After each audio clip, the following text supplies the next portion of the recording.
तो आज हम लोग पढ़ेंगे एच लुकअप के बारे में कि एच लुकअप का फार्मूला कैसे यूज़ किया जाता है। जैसा कि मैंने आपको बताया था कि फार्मूले का नाम ना एच लुकअप होता है ना वी लुकअप होता है। फार्मूले का असली नाम होता है लुकअप। फार्मूले का क्या नाम होता है? लुकअप। लेकिन ये एच लुकअप और वी लुकअप क्यों चलाया जाता है? जब हमारा टेबल वर्टिकल में होगा तो हम लोग वी लुकअप का यूज़ करेंगे, और जब हमारा टेबल हॉरिजेंटल में होगा तो हम लोग एच लुकअप का यूज़ करेंगे। तो अब देखिए, जैसे कि अगर हम इस क्वेश्चन को हमें सॉल्व करना है, कैसे सॉल्व करना है? जैसे हम ये चाहते हैं कि अगर हम यहाँ पे किसी का भी एम्प्लॉय को डालें तो ऑटोमेटिक क्या होना चाहिए, इनका आंसर अपडेट हो जाना चाहिए। तो अब यहाँ पे दो ही फार्मूले चल सकते हैं, या तो वो चलेगा वी लुकअप या तो वो चलेगा एच लुकअप। तो अब डिपेंड करेगा किस पे? वो टेबल पे, कि हमारी टेबल किस में है, हॉरिजेंटल में है कि वर्टिकल में है। तो हमारा टेबल जो है वो किस में है? हॉरिजेंटल में। तो अगर हॉरिजेंटल में है तो क्या यूज करेंगे हम लोग? एच लुकअप का यूज करेंगे। इससे पहले वाले क्वेश्चन में एग्जांपल नंबर 1 में हम लोग सॉल्व किए थे, तो ये क्या था आपका? वर्टिकल में। यहाँ पे देखिए कॉलम में हेडिंग है, तो वर्टिकल में था तो हम लोग वी लुकअप का यूज किए थे। यहाँ पे हमारा हेडिंग जो है वो किस में है? रो में है, यानी हॉरिजेंटल में है, तो उसके लिए यूज करेंगे एच लुकअप का। अब एच लुकअप का फार्मूला कहाँ पे चलाया जाता है? तो जहां पे आपको आंसर निकालना होगा वहां पे आप फार्मूला चलाएंगे। तो आंसर आपको एम्प्लॉय कोड में निकालना है या इन सब में निकालना है? नेम में निकालना है ना। तो नेम में कर्सर रखेंगे और यहाँ पे फार्मूला चलाएंगे is equal to H lookup. अब देखिए आपसे ये क्या पूछ रहा है? पहले लुकअप वैल्यू। लुकअप वैल्यू किसको देख करके निकालना है हमको? किसको देखे? एम्प्लॉय कोड को ना। तो एम्प्लॉय कोड वाली सेल लेंगे और इसको हम लोग क्या करेंगे? लॉक कर देंगे, कॉमा। फिर आपसे पूछेगा टेबल एरे। टेबल एरे का मतलब होता है क्या? पूरी टेबल, और पूरी टेबल को भी हम लोग क्या करेंगे? लॉक कर देंगे, कॉमा। किस कॉलम में आपका आंसर है? ये किस रो में आंसर है? नेम 2 में है ना।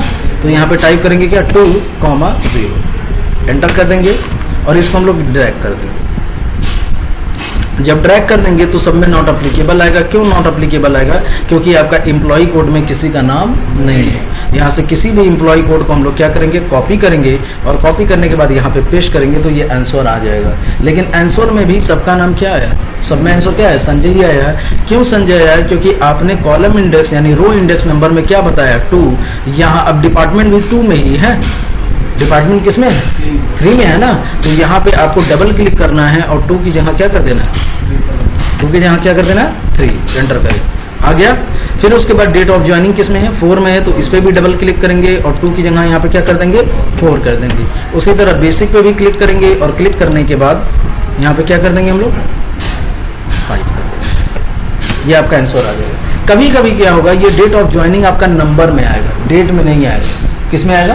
नंबर। तो जब नंबर में आएगा तो उसमें घबराने की आपको जरूरत नहीं है न। इसी सेल पे क्लिक करिएगा, क्लिक करने के बाद होम में जाइएगा, जनरल यहाँ पे जहाँ पे दिखाई दे रहा है यहाँ पे आपका नंबर या कस्टम दिखाई देगा, बस यहाँ से चेंज करके शॉर्ट डेट कर लीजिएगा। क्या कर लेंगे?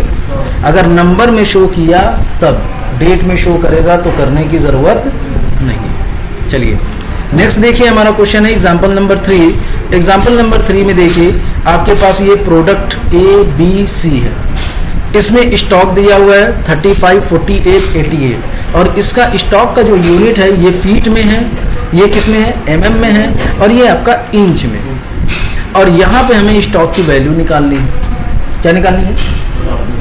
और स्टॉक की वैल्यू जो दिया हुआ है रेट पर सेंटीमीटर, सेंटीमीटर में दिया हुआ है। तो सेंटीमीटर कितना है? ये 44 है, ये 22 है, ये 40 है। अब इस क्वेश्चन का मतलब समझिए, हमें स्टॉक की वैल्यू निकालनी है। ये 35 फीट बचा हुआ और रेट किस में दिया हुआ है? सेंटीमीटर में। तो इसको मल्टीप्लाई हम लोग कर सकते हैं। अगर हम 35 से 44 से मल्टीप्लाई करें तो क्या हमारा आंसर सही आएगा? नहीं, क्योंकि आपका जो यूनिट है वो किस में है? फीट में है, और आपका जो रेट है वो किस रेट से है? सेंटीमीटर में है।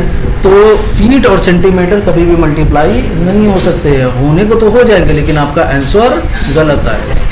आपका आंसर क्या होगा? गलत आएगा। तो उसके लिए आपको क्या करना पड़ेगा? सबसे पहले किसी एक यूनिट को आपको उसी सेम यूनिट में कन्वर्ट करना पड़ेगा। जैसे अगर ये 35 फीट है तो 35 फीट में कितने सेंटीमीटर है उसको आपको कन्वर्ट करना पड़ेगा। क्या करना पड़ेगा? कन्वर्ट करना पड़ेगा। या तो ये सेंटीमीटर में है 44 सेंटीमीटर रेट इसका दिया हुआ है, या तो आप इसको फीट में कन्वर्ट कर दीजिए। यानी दोनों का यूनिट आपको सेम करना पड़ेगा। तो जब भी किसी भी यूनिट को कन्वर्ट करना होता है तो उसके लिए फॉर्मूला चलाते हैं इज इक्वल टू कन्वर्ट। क्या चलाएंगे? कन्वर्ट। ठीक है। अब देखिए ये क्या पूछा, नंबर, तो किसको हम लोग कन्वर्ट करें, इसको करते हैं, क्योंकि देखिए इसमें फीट है, mm है और क्या है, इंच है, तो इसी को कन्वर्ट करते हैं। ये सेल ले लेंगे, कॉमा, फिर आपसे पूछेगा फ्रॉम यूनिट, किस यूनिट से, तो किस यूनिट से, फीट वाले यूनिट से, टू, कॉमा, किस यूनिट में कन्वर्ट करेंगे, 2 यूनिट, किसमें, सेंटीमीटर में कन्वर्ट करना है ना। तो हमें ये बताना है कि ये जो स्टॉक वाली वैल्यू है वो फीट से कन्वर्ट करना है किसमें, सेंटीमीटर। एंटर कर देंगे तो 35 फीट में कितने सेंटीमीटर होते हैं, 1066। ड्रैग कर दीजिएगा, ये सबका निकाल देगा। समझ गए कि नहीं समझ गए। अब जब ये निकल जाएगा तो फिर उसके बाद हम लोग क्या करेंगे, स्टॉक की वैल्यू निकालेंगे। स्टॉक की वैल्यू कैसे निकलेगी, तो इज इक्वल टू, अब इससे मल्टीप्लाई कर देंगे, क्यों, क्योंकि ये भी सेंटीमीटर में आपका आंसर आ गया है, तो ये सेंटीमीटर इज इक्वल टू ये इनटू रेट। अब ये आपकी स्टॉक की वैल्यू, समझ गए। चलिए एग्जांपल नंबर 4 को सॉल्व करते हैं। एग्जांपल नंबर 4 में हमको डे निकालना है, तो डे कैसे निकाला जाता है मालूम है सबको, पढ़ लिए होंगे, डेट फंक्शन में पढ़े होंगे। हमें ये पता करना है कि इनका ये डेट ऑफ बर्थ 3 फरवरी 1978 है, तो 3 फरवरी 1978 को कौन सा दिन था। तो जब भी आपको डे निकालना हो तो उसके लिए कौन सा फॉर्मूला चलाते हैं, is equal to text, bracket open करेंगे, वैल्यू पूछेगा तो वैल्यू ये सेल होगी, कॉमा, फिर पूछेगा फॉर्मेट, फॉर्मेट में क्या लिखते हैं हम लोग, 4 टाइम्स डी, और 4 टाइम डी आपका टेक्स्ट है, तो किसमें टाइप करेंगे, डबल इनवर्टेड कॉमा। ठीक है। अब देखिए यहाँ पे आपका नेम है, यहाँ पे क्या है, लास्ट नेम है। अब ये कह रहा है नेम और लास्ट नेम दोनों एक साथ लिखना है, दोनों क्या करना है, तो जब दोनों को एक साथ लिखना है तो इसको हमें कनेक्ट कराना है। क्या कराना है, इसके लिए फार्मूला चलाते हैं कॉनकेटिनेट। कौन सा फार्मूला चलाएंगे, कॉनकेटिनेट इज इक्वल टू CONA, ये आ जाएगा यहाँ पे कॉनकेटिनेट। अब ये क्या पूछा, टेक्स्ट 1, तो पहला टेक्स्ट आपका क्या हो जाएगा, नेम, कॉमा, दूसरा टेक्स्ट क्या हो जाएगा आपका, लास्ट नेम। लेकिन अगर आप ऐसे सेलेक्ट करेंगे तो आपका नेम और लास्ट नेम में दोनों में गैप नहीं रहेगा, दोनों एकदम स्पेस नहीं रहेगा, दोनों एकदम क्या होगा, कनेक्ट करके आएगा। तो बीच में कभी भी नाम लिखते हैं तो बीच में स्पेस लगाते हैं कि नहीं लगाते हैं, तो जो आप स्पेस लगाएंगे वो भी आपका एक तरीके का क्या हो जाएगा, वो भी आपका एक तरीके का क्या होगा, टेक्स्ट होगा। तो टेक्स्ट 2 हम किसको मानेंगे, स्पेस को, स्पेस टेक्स्ट है तो किसमें लिखेंगे, डबल इनवर्टेड कॉमा में स्पेस लिख देंगे, हो जाएगा। फिर कॉमा, फिर पूछेगा टेक्स्ट 3, तो टेक्स्ट 3 आपका ये लास्ट नेम है। समझ गए ना, ये स्पेस क्यों लगाया है, इन दोनों के बीच में गैप रखने के लिए। तो ये देखिए सुमेश सिंह आ गया कि नहीं आ गया।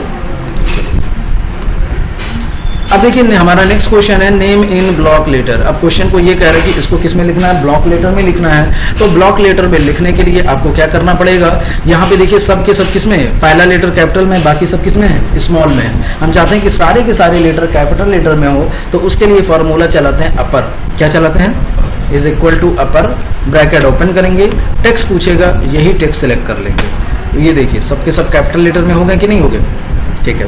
अब देखिए name in small letter, name in small letter का मतलब क्या होगा कि सारे के सारे लेटर किसमें हो, स्मॉल में हो। तो उसके लिए फॉर्मूला चलाएंगे इज इक्वल टू लोअर।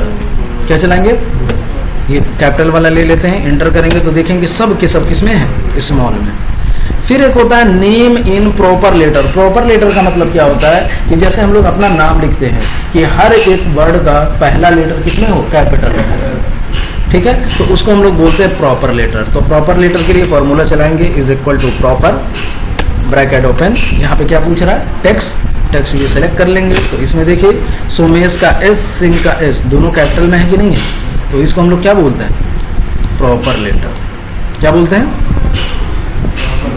तो समझ गए। डे के लिए कौन सा फॉर्मूला चलेगा, is equal to text, name and last name को कनेक्ट कराने के लिए कॉनकेटिनेट, क्या बोलते हैं, हाँ।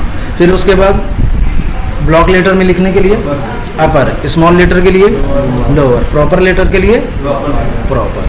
तो ये चलिए ये सारे एग्जांपल यानी 2, 3, 4 को सॉल्व करिए, और सॉल्व करने के बाद फिर ये है जो आपका एग्जांपल नंबर 5 और 6, कितने इसमें बचे, इसमें भी ज़्यादा बचे, इसको हम लोग सॉल्व करेंगे।